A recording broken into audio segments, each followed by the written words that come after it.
পিঠা উৎসব চলছে রাজধানীর শ্যামলীতে প্রিন্স বাজারে, যেখানে হরেক রকম পিঠা নিয়ে এসেছেন ১২ জন উদ্যোক্তা।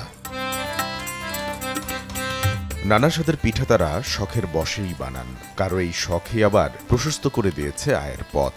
টুকিটাকি পিঠা বানাতে জানতাম, তখন থেকে শুরু করছি। অনেক পিঠা ট্রাই করতে থাকলাম। এখান থেকে ইন্সপায়ার হয়ে এখন আমি একদম পুরোদমে উদ্যোক্তা। খাবারটা খুব মজা বা প্রশংসা করে, তখন সত্যি মনে হয় যে না আসলে কাজ করি এটাই। আমরা তো এখানে শুধু প্রতিযোগী না, আমরা মানে এই যে দেখতেছেন আপনারা আসছেন, কাস্টমার নিতেছে। আলহামদুলিল্লাহ অনেক ভালো রেসপন্স পাচ্ছি। ইভেন আমাদের বিজনেসও খুব ভালো যাচ্ছে। অথেন্টিক যে খেজুরের গুড় এবং খেজুরের রস ওগুলা কালেক্ট করেই বানানো হয়।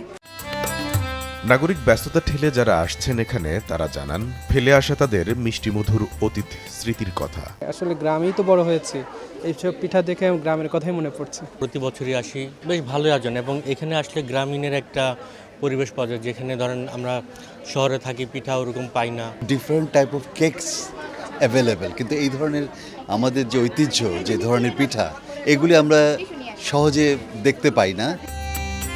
শহরের বুকে গ্রামীণ স্বাদ দিতেই এ ধরনের উৎসব প্রতিযোগিতার আয়োজন করা হয়েছে বলে জানান আয়োজকরা। গ্রাম বাংলার সাথে তো আমাদের কানেক্টিভিটি কমে যাচ্ছে, আমাদের বাচ্চাদেরকেও গ্রামের সংস্কৃতির সাথে, গ্রামের কালচারের সাথে আসলে আমরা পরিচিতি ঘটাতে পারছি না।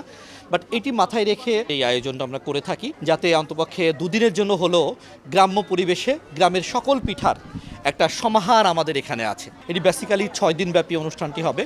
প্রথম পর্বের অনুষ্ঠান শ্যামলীতে 2 দিন, পল্লবীতে 12 এবং 13, 2 দিন মোহাম্মদপুর ব্রাঞ্চে আমাদের পিঠা উৎসবটি হবে।